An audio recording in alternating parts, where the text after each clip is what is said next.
Cutting across live to the address of President Ramnath Kovind. अवसर पर आप सभी को बहुत बहुत बधाई। स्वाधीनता दिवस हमारे लिए पराधीनता से मुक्ति का त्यौहार है। कई पीढ़ियों के ज्ञात और अज्ञात स्वतंत्रता सेनानियों के संघर्ष से हमारी आज़ादी का सपना साकार हुआ था। उन सभी ने त्याग व बलिदान के अनूठे उदाहरण प्रस्तुत किए। उनके शौर्य और पराक्रम के बल पर ही आज हम और आप आज़ादी की सांस ले रहे हैं। मैं उन सभी अमर सेनानियों की पावन स्मृति को श्रद्धापूर्वक नमन करता हूँ। अनेक देशों की तरह हमारे राष्ट्र को भी विदेशी हुकूमत के दौरान बहुत अन्याय और अत्याचार सहने पड़े, परंतु भारत की विशेषता यह थी कि गांधी जी के नेतृत्व में हमारा स्वाधीनता आंदोलन सत्य और अहिंसा के सिद्धांतों पर आधारित रहा। उन्होंने तथा अन्य सभी राष्ट्र नायकों ने भारत को औपनिवेशिक शासन से मुक्त करने का मार्ग तो दिखाया ही, साथ ही राष्ट्र के पुनर्निर्माण की रूपरेखा भी प्रस्तुत की। उन्होंने भारतीय जीवन मूल्यों और मानवीय गरिमा को पुनः स्थापित करने के लिए भी भरपूर प्रयास किए। अपने गणतंत्र की विगत 75 वर्षों की यात्रा पर जब हम नज़र डालते हैं तो हमें यह गर्व होता है कि हमने प्रगति पथ पर काफ़ी लंबी दूरी तय कर ली है। गांधी जी ने हमें यह सिखाया है कि गलत दिशा में तेज़ी से कदम बढ़ाने से अच्छा है कि सही दिशा में धीरे ही सही लेकिन सधे हुए कदमों से आगे बढ़ा जाए। अनेक परंपराओं से समृद्ध भारत के सबसे बड़े और जीवंत लोकतंत्र की अद्भुत सफलता को विश्व समुदाय सम्मान के साथ देखता है। प्यारे देशवासियों, हाल ही में संपन्न टोक्यो ओलंपिक में हमारे खिलाड़ियों ने अपने शानदार प्रदर्शन से देश का गौरव बढ़ाया है। भारत ने ओलंपिक खेलों में अपनी भागीदारी के 121 वर्षों में सबसे अधिक मेडल जीतने का इतिहास रचा है। हमारी बेटियों ने अनेक बाधाओं को पार करते हुए खेल के मैदानों में विश्व स्तर की उत्कृष्टता हासिल की है। खेल कूद के साथ साथ जीवन के हर क्षेत्र में महिलाओं की भागीदारी और सफलता में युगांतरकारी परिवर्तन हो रहे हैं। उच्च शिक्षण संस्थानों से लेकर सशस्त्र बलों तक, प्रयोगशालाओं से लेकर खेल के मैदानों तक हमारी बेटियां अपनी अलग पहचान बना रही हैं। बेटियों की इस सफलता में मुझे भविष्य के विकसित भारत की झलक दिखाई देती है। मैं हर माता पिता से आग्रह करता हूं कि वे ऐसी होनहार बेटियों के परिवारों से शिक्षा लें और अपनी बेटियों को भी आगे बढ़ने के अवसर प्रदान करें। पिछले साल की तरह महामारी के कारण इस वर्ष भी स्वतंत्रता दिवस समारोह बड़े पैमाने पर नहीं मनाए जा सकेंगे, लेकिन हम सबके हृदय में हरदम भरपूर उत्साह बना हुआ है। हालांकि महामारी की तीव्रता में कमी आई है, लेकिन कोरोना वायरस का प्रभाव अभी समाप्त नहीं हुआ है। इस वर्ष आई महामारी की दूसरी लहर के विनाशकारी प्रभाव से हम अभी तक उबर नहीं पाए हैं। पिछले वर्ष सभी लोगों के असाधारण प्रयासों के बल पर हम संक्रमण के प्रसार पर काबू पाने में सफल रहे थे। हमारे वैज्ञानिकों ने बहुत ही कम समय में वैक्सीन तैयार करने का कठिन काम संपन्न कर लिया। इसलिए इस वर्ष के आरंभ में हम सब विश्वास से भरे हुए थे, क्योंकि हमने इतिहास का सबसे बड़ा टीकाकरण अभियान शुरू कर दिया था। फिर भी कोरोना वायरस के नए रूपों और अन्य अप्रत्याशित कारणों के परिणाम स्वरूप हमें दूसरी लहर का भयावह प्रकोप झेलना पड़ा। मुझे इस बात का गहरा दुख है कि दूसरी लहर में बहुतेरे लोगों की प्राण रक्षा नहीं की जा सकी और बहुत से लोगों को भारी कष्ट सहने पड़े। यह अभूतपूर्व संकट का समय था। मैं पूरे देश की ओर से आप सभी पीड़ित परिवारों के दुख में बराबर का भागीदार हूँ। यह वायरस एक अदृश्य व शक्तिशाली शत्रु है, जिसका विज्ञान द्वारा सराहनीय गति के साथ सामना किया जा रहा है। हमें इस बात का संतोष है कि इस महामारी में हमने जितने लोगों की जानें गंवाई हैं, उससे अधिक लोगों की प्राण रक्षा कर सके हैं। एक बार फिर हम अपने सामूहिक संकल्प के बल पर ही दूसरी लहर में कमी देख पा रहे हैं। हर तरह के जोखिम उठाते हुए हमारे डॉक्टरों, नर्सों, स्वास्थ्यकर्मियों, प्रशासकों और अन्य कोरोना योद्धाओं के प्रयासों से कोरोना की दूसरी लहर पर काबू पाया जा रहा है। कोविड की दूसरी लहर से हमारी सार्वजनिक स्वास्थ्य सेवाओं के बुनियादी ढांचे पर बहुत दबाव पड़ा है। सच तो यह है कि विकसित अर्थव्यवस्थाओं समेत किसी भी देश का बुनियादी ढांचा इस विकराल संकट का सामना करने में समर्थ सिद्ध नहीं हुआ। हमने स्वास्थ्य व्यवस्था को मजबूत बनाने के लिए युद्ध स्तर पर प्रयास किए। देश के नेतृत्व ने इस चुनौती का डटकर सामना किया। केंद्र सरकार के प्रयासों के साथ साथ राज्य सरकारों, निजी क्षेत्र की स्वास्थ्य सुविधाओं, गैर सरकारी संगठनों तथा अन्य समूहों ने सक्रिय योगदान किया। इस असाधारण अभियान में कई देशों ने उदारता से अनिवार्य वस्तुएं उसी तरह साझा की जैसे भारत ने बहुत से देशों को दवाइयाँ, उपकरण और वैक्सीन उपलब्ध कराई थी। इस सहायता के लिए मैं विश्व समुदाय का आभार प्रकट करता हूँ। इन सभी प्रयासों के परिणाम स्वरूप काफ़ी हद तक सामान्य स्थिति बहाल हो गई है और अब हमारे अधिकांश देशवासी राहत की सांस ले रहे हैं। अब तक के अनुभव से यही सीख मिली है कि अभी हम सबको लगातार सावधानी बरतने की ज़रूरत है। इस समय वैक्सीन हम सबके लिए विज्ञान द्वारा सुलभ कराया गया सर्वोत्तम सुरक्षा कवच है। हमारे देश में चल रहे विश्व के सबसे बड़े टीकाकरण अभियान के तहत अब तक 50 करोड़ से अधिक देशवासियों को वैक्सीन लग चुकी है। मैं सभी देशवासियों से आग्रह करता हूं कि वे प्रोटोकॉल के अनुरूप जल्दी से जल्दी वैक्सीन लगवा लें और दूसरों को भी प्रेरित करें। मेरे प्यारे देशवासियों, इस महामारी का प्रभाव अर्थव्यवस्था के लिए उतना ही विनाशकारी है जितना लोगों के स्वास्थ्य के लिए। सरकार गरीब और निम्न मध्यम वर्ग के लोगों के साथ साथ छोटे और मध्यम उद्योगों की समस्याओं के विषय में भी चिंतित रही है। सरकार उन मजदूरों और उद्यमियों की ज़रूरतों के प्रति भी संवेदनशील रही है जिन्हें लॉकडाउन और आवागमन पर प्रतिबंधों के कारण कठिनाइयों का सामना करना पड़ा है। उनकी ज़रूरतों को समझते हुए सरकार ने पिछले वर्ष उन्हें राहत प्रदान करने के लिए बहुत से कदम उठाए थे। इस वर्ष भी सरकार ने मई और जून में करीब 80 करोड़ लोगों को अनाज उपलब्ध कराया। अब यह सहायता दीपावली तक के लिए बढ़ा दी गई है। इसके अलावा कोविड से प्रभावित कुछ उद्यमों को प्रोत्साहन देने के लिए सरकार ने हाल ही में 6,28,000 करोड़ रुपए के प्रोत्साहन पैकेज की घोषणा की है। यह तथ्य विशेष रूप से संतोषजनक है कि चिकित्सा सुविधाओं के विस्तार के लिए एक वर्ष की अवधि में ही 23,220 करोड़ रुपए खर्च किए जा रहे हैं। मुझे इस बात की खुशी है कि सभी बाधाओं के बावजूद ग्रामीण क्षेत्रों में विशेष रूप से कृषि के क्षेत्र में बढ़ोतरी जारी रही है। हाल ही में कानपुर देहात जिले में स्थित अपने पैतृक गांव परौख की यात्रा के दौरान मुझे यह देखकर बहुत खुशी हुई कि ग्रामीण क्षेत्रों में लोगों के जीवन को सुगम बनाने के लिए बेहतर इंफ्रास्ट्रक्चर विकसित किया जा रहा है। शहरी और ग्रामीण क्षेत्रों के बीच की मनोवैज्ञानिक दूरी अब पहले की तुलना में काफ़ी कम हो गई है। मूलतः भारत गाँव में ही बसता है, इसलिए उन्हें विकास के पैमानों पर पीछे नहीं रहने दिया जा सकता। इसीलिए प्रधानमंत्री किसान सम्मान निधि सहित हमारे किसान भाई बहनों के लिए विशेष अभियानों पर बल दिया जा रहा है। ये सभी प्रयास आत्मनिर्भर भारत की संकल्पना के अनुरूप हैं। हमारी अर्थव्यवस्था में निहित विकास की क्षमता पर दृढ़ विश्वास के साथ सरकार ने रक्षा, स्वास्थ्य, नागरिक उड्डयन, विद्युत तथा अन्य क्षेत्रों में निवेश को और अधिक सरल बनाया है।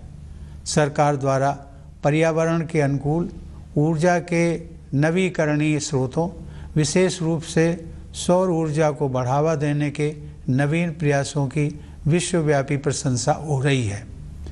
जब ईज ऑफ डूइंग बिजनेस की रैंकिंग में सुधार होता है तब उसका सकारात्मक प्रभाव देशवासियों की ईज ऑफ लिविंग पर भी पड़ता है। इसके अलावा जन कल्याण की योजनाओं पर विशेष जोर दिया जा रहा है। उदाहरण के लिए 70,000 करोड़ रुपए की क्रेडिट लिंक्ड सब्सिडी योजना की बदौलत अपना खुद का घर होने का सपना अब साकार हो रहा है।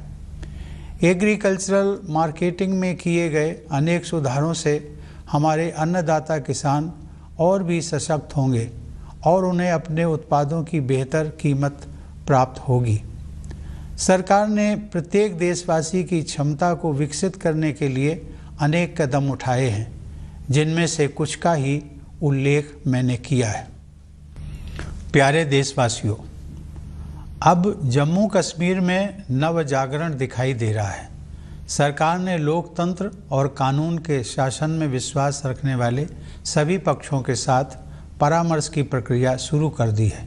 मैं जम्मू कश्मीर के निवासियों, विशेषकर युवाओं से इस अवसर का लाभ उठाने और लोकतांत्रिक संस्थाओं के माध्यम से अपनी आकांक्षाओं को साकार करने के लिए सक्रिय होने का आग्रह करता हूँ। सर्वांगीण विकास के प्रभाव से अंतर्राष्ट्रीय मंच पर भारत का कद ऊंचा हो रहा है। यह बदलाव प्रमुख बहुपक्षीय मंचों पर हमारी प्रभावी भागीदारी में तथा अनेक देशों के साथ हमारे द्विपक्षीय संबंधों को सुदृढ़ बनाने में परिलक्षित हो रहा है। प्यारे देशवासियों, 75 साल पहले जब भारत ने आज़ादी हासिल की थी तब अनेक लोगों को यह संशय था कि भारत में लोकतंत्र सफल नहीं होगा। ऐसे लोग शायद इस तथ्य से अनभिज्ञ थे कि प्राचीन काल में लोकतंत्र की जड़ें इसी भारत भूमि में पुष्पित पल्लवित हुई थी। आधुनिक युग में भी भारत बिना किसी भेदभाव के सभी वयस्कों को मताधिकार देने में अनेक पश्चिमी देशों से आगे रहा। हमारे राष्ट्र निर्माताओं ने जनता के विवेक में अपनी आस्था व्यक्त की और हम भारत के लोग अपने देश को एक शक्तिशाली लोकतंत्र बनाने में सफल रहे हैं। हमारा लोकतंत्र संसदीय प्रणाली पर आधारित है, अतः संसद हमारे लोकतंत्र का मंदिर है, जहां जनता की सेवा के लिए महत्वपूर्ण मुद्दों पर वाद विवाद, संवाद और निर्णय करने का सर्वोच्च मंच हमें उपलब्ध है। यह सभी देशवासियों के लिए बहुत गर्व की बात है कि हमारे लोकतंत्र का यह मंदिर निकट भविष्य में ही एक नए भवन में स्थापित होने जा रहा है। यह भवन हमारी रीति और नीति को अभिव्यक्त करेगा। इसमें हमारी विरासत के प्रति सम्मान का भाव होगा और साथ ही समकालीन विश्व के साथ कदम मिलाकर चलने की कुशलता का प्रदर्शन भी होगा। स्वतंत्रता की 75वीं वर्षगांठ के अवसर पर इस नए भवन के उद्घाटन को विश्व के सबसे बड़े लोकतंत्र की विकास यात्रा में एक ऐतिहासिक प्रस्थान बिंदु माना जाएगा। सरकार ने इस विशेष वर्ष को स्मरणीय बनाने के लिए कई योजनाओं का शुभारंभ किया है। गगनयान मिशन उन अभियानों में विशेष महत्व रखता है। इस मिशन के तहत भारतीय वायुसेना के कुछ पायलट विदेश में प्रशिक्षण प्राप्त कर रहे हैं। जब वे अंतरिक्ष में उड़ान भरेंगे तो भारत मानव युक्त अंतरिक्ष मिशन को अंजाम देने वाला दुनिया का चौथा देश बन जाएगा। इस प्रकार हमारी आकांक्षाओं की उड़ान किसी प्रकार की सीमा में बंधने वाली नहीं है। फिर भी हमारे पैर यथार्थ की ठोस जमीन पर टिके हुए हैं। हमें यह एहसास है कि आज़ादी के लिए मर मिटने वाले स्वाधीनता सेनानियों के सपनों को साकार करने की दिशा में हमें अभी काफ़ी आगे जाना है। वे सपने हमारे संविधान में न्याय, स्वतंत्रता, समता और बंधुता इन 4 सार गर्भित शब्दों द्वारा स्पष्ट रूप से समाहित किए गए हैं। असमानता से भरी विश्व व्यवस्था में और अधिक समानता के लिए तथा अन्यायपूर्ण परिस्थितियों में और अधिक न्याय के लिए दृढ़तापूर्वक प्रयास करने की आवश्यकता है। न्याय की अवधारणा बहुत व्यापक हो गई है, जिसमें आर्थिक और पर्यावरण से जुड़ा न्याय भी शामिल है। आगे की राह बहुत आसान नहीं है, हमें कई जटिल और कठिन पड़ाव पार करने होंगे, लेकिन हम सबको असाधारण मार्गदर्शन उपलब्ध है। यह मार्गदर्शन विभिन्न स्रोतों से हमें मिलता है। सदियों पहले के ऋषि मुनियों से लेकर आधुनिक युग के संतों और राष्ट्र नायकों तक हमारे मार्गदर्शकों की अत्यंत समृद्ध परंपरा की शक्ति हमारे पास है। अनेकता में एकता की भावना के बल पर हम दृढ़ता से एक राष्ट्र के रूप में आगे बढ़ रहे हैं। विरासत में मिली हमारे पूर्वजों की जीवन दृष्टि इस सदी में न केवल हमारे लिए बल्कि पूरे विश्व के लिए सहायक सिद्ध होगी। आधुनिक औद्योगिक सभ्यता ने मानव जाति के सम्मुख गंभीर चुनौतियां खड़ी कर दी हैं। समुद्रों का जल स्तर बढ़ रहा है, ग्लेशियर पिघल रहे हैं और पृथ्वी के तापमान में वृद्धि हो रही है। इस प्रकार जलवायु परिवर्तन की समस्या हमारे जीवन को प्रभावित कर रही है। हमारे लिए गर्व की बात है कि भारत ने न केवल पेरिस जलवायु समझौते का पालन किया है, बल्कि जलवायु की रक्षा के लिए तय की गई प्रतिबद्धता से भी अधिक योगदान कर रहा है। फिर भी मानवता को विश्व स्तर पर अपने तौर तरीके बदलने की सख्त ज़रूरत है। इसीलिए भारतीय ज्ञान परंपरा की ओर दुनिया का रुझान बढ़ता जा रहा है। ऐसी ज्ञान परंपरा जो वेदों और उपनिषदों के रचनाकारों द्वारा निर्मित की गई, रामायण और महाभारत में वर्णित की गई, भगवान महावीर, भगवान बुद्ध तथा गुरु नानक द्वारा प्रसारित की गई और महात्मा गांधी जैसे लोगों के जीवन में परिलक्षित हुई। गांधी जी ने कहा था कि प्रकृति के अनुरूप जीने की कला सीखने के लिए प्रयास करना पड़ता है, लेकिन एक बार जब आप नदियों और पहाड़ों, पशुओं और पक्षियों के साथ संबंध बना लेते हैं तो प्रकृति अपने रहस्यों को आपके सामने प्रकट कर देती है। आइए हम संकल्प लें कि गांधी जी के इस संदेश को आत्मसात करेंगे और जिस भारत भूमि पर हम रहते हैं उसके पर्यावरण के संरक्षण के लिए त्याग भी करेंगे। हमारे स्वतंत्रता सेनानियों में देश प्रेम और त्याग की भावना सर्वोपरि थी। उन्होंने अपने हितों की चिंता न करते हुए हर प्रकार की चुनौतियों का सामना किया। मैंने देखा है कि कोरोना के संकट का सामना करने में भी लाखों लोगों ने अपनी परवाह न करते हुए मानवता के प्रति निस्वार्थ भाव से दूसरों के स्वास्थ्य और प्राणों की रक्षा के लिए भारी जोखिम उठाए हैं। ऐसे सभी कोविड योद्धाओं की मैं हृदय से सराहना करता हूँ। अनेक कोविड योद्धाओं को अपनी जान भी गंवानी पड़ी है। मैं उन सब की स्मृति को नमन करता हूँ। हाल ही में कारगिल विजय दिवस के उपलक्ष्य में मैं लद्दाख स्थित कारगिल युद्ध स्मारक द्रास में अपने बहादुर जवानों को श्रद्धांजलि देने के लिए जाना चाहता था, लेकिन रास्ते में मौसम खराब हो जाने की वजह से मेरा उस स्मारक तक जाना संभव नहीं हो पाया। वीर सैनिकों के सम्मान में उस दिन मैंने बारामूला में डैगर वार मेमोरियल पर शहीदों को श्रद्धांजलि अर्पित की। वह मेमोरियल उन सभी सैनिकों की स्मृति में बनाया गया है जिन्होंने अपने कर्तव्य पथ पर सर्वोच्च बलिदान दिया है। उन जाबाज योद्धाओं की वीरता और त्याग की सराहना करते हुए मैंने देखा कि उस युद्ध स्मारक में एक आदर्श वाक्य अंकित है, मेरा हर काम देश के नाम। यह आदर्श वाक्य हम सभी देशवासियों को मंत्र के रूप में आत्मसात कर लेना चाहिए तथा राष्ट्र के विकास के लिए पूरी निष्ठा व समर्पण से कार्य करना चाहिए। मैं चाहूँगा कि राष्ट्र और समाज के हित को सर्वोपरि रखने की इसी भावना के साथ हम सभी देशवासी भारत को प्रगति के पथ पर आगे ले जाने के लिए एकजुट हो जाएं। मेरे प्यारे देशवासियों, मैं विशेष रूप से भारतीय सशस्त्र बलों के वीर जवानों की सराहना करता हूं, जिन्होंने हमारी स्वतंत्रता की रक्षा की है और आवश्यकता पड़ने पर साहस बलिदान भी दिया है। मैं सभी प्रवासी भारतीयों की भी प्रशंसा करता हूं। उन्होंने जिस देश में भी घर बसाया है वहाँ अपनी मातृभूमि की छवि को उज्जवल बनाए रखा है। मैं एक बार फिर आप सभी को भारत के 75वें स्वतंत्रता दिवस की पूर्व संध्या पर बधाई देता हूँ। यह वर्षगांठ मनाते हुए मेरा हृदय सहज ही आज़ादी के शताब्दी वर्ष 2047 के सशक्त, समृद्ध और शांतिपूर्ण भारत की परिकल्पना से भरा हुआ है। मैं यह मंगल कामना करता हूँ कि हमारे सभी देशवासी कोविड महामारी के प्रकोप से मुक्त हों तथा सुख और समृद्धि के मार्ग पर आगे बढ़ें। एक बार पुनः आप सभी को मेरी शुभकामनाएं। धन्यवाद। जय Hind. President Ramnath Kovind addressing the nation on the eve of Independence Day, touching upon a range of issues right from the fight against COVID-19 and also talking about the performance of our Olympians this time around who've done the country proud. Details of that and much more going up on our website too. That's indiatoday.in. It's time for a quick commercial break here.